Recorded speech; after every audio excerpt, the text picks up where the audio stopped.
नमस्कार दोस्तों, स्वागत है आप सभी का आज के मुख्य समाचार के इस वीडियो में, जहां हम आपके लिए हर दिन लेकर आते हैं देश और दुनिया की तमाम बड़ी खबरें।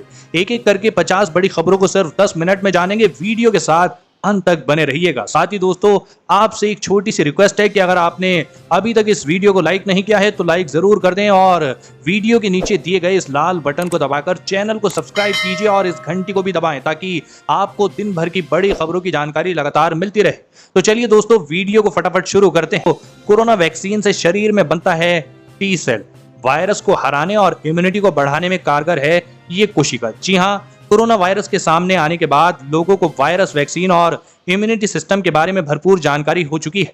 ऐसे में लोगों को वैक्सीन के कारगर और सुरक्षित होने को लेकर भी जानकारी है। हालांकि इन सब के बाद भी एक प्रमुख बात यह है कि वैक्सीन को लेकर जानकारी सही तरीके से लोगों तक नहीं पहुंची है।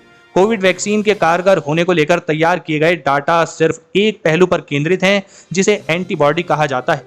लेकिन एक और पहलू है जिसे टी सेल्स कहा जाता है। टी सेल्स हमारे इम्यून सिस्टम का एक महत्वपूर्ण हिस्सा है। अच्छी बात यह है कि वैक्सीन टी सेल्स को वायरस और इसके वेरिएंट से लड़ने के काबिल बनाती है।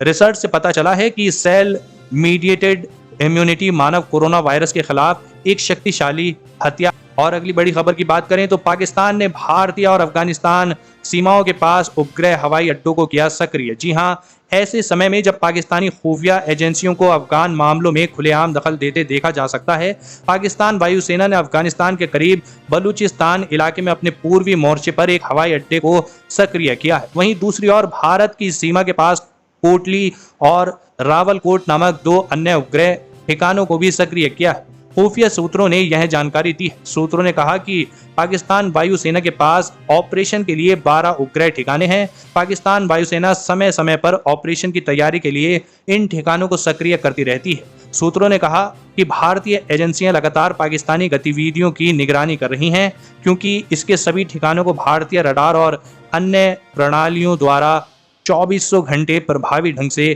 कवर किया जाता है। और अगली बड़ी खबर, ऐसे कर सकते हैं असली कोरोना वैक्सीन की पहचान।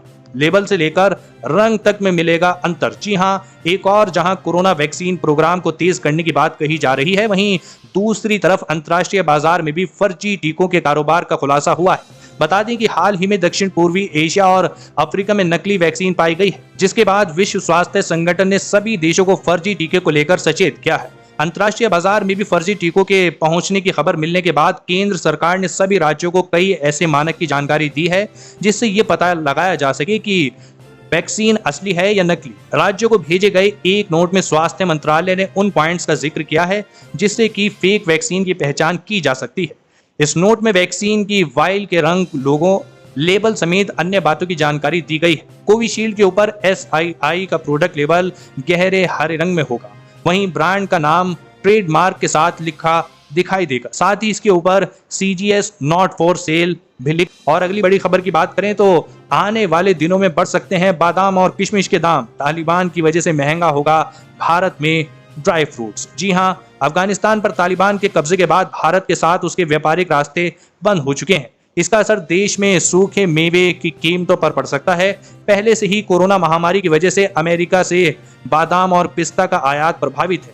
अफगानिस्तान में तालिबान के कब्जे ने और मुश्किलें बढ़ा दी हैं। इसकी वजह से त्योहारी सीजन खासकर दिवाली तक सूखे मेवे में तेजी का रुख बन सकता है। पिछले एक महीने से अफगानिस्तान से सूखे मेवे का आयात लगभग बंद है। हालांकि काजू का भाव अधिक नहीं चढ़ेगा, क्योंकि काजू की ज्यादातर मांग देश के उत्पादन से ही पूरी होती है। और अगली बड़ी खबर की बात करें तो अयोध्या को फैजाबाद बताने वाले पोस्टर्स हटाएं वरना नहीं होने देंगे रैली। नाराज संतों ने ओवैसी को दी चेतावनी। जी हाँ, यूपी विधानसभा चुनाव के नजदीक आते ही AIMIM ने जीत के लिए पूरी ताकत झोंक दी है।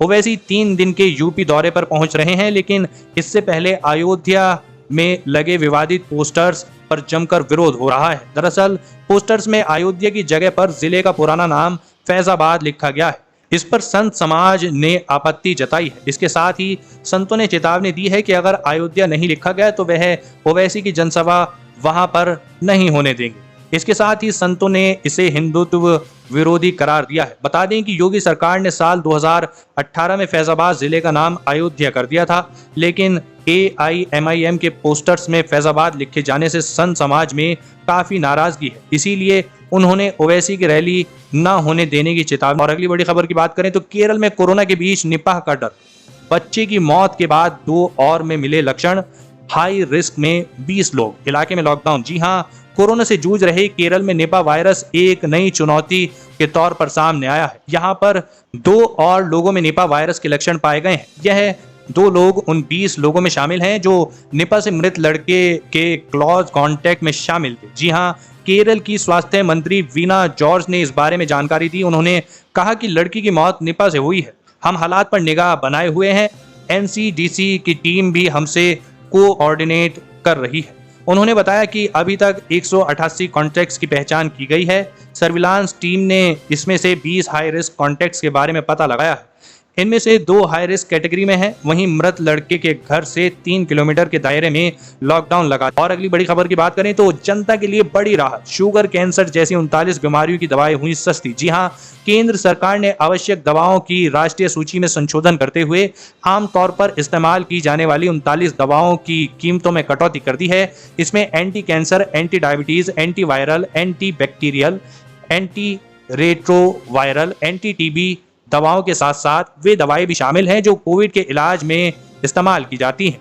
राष्ट्रीय सूची पर काम कर रही विशेषज्ञों ने 16 और दवाओं को सूची से हटा दिया है।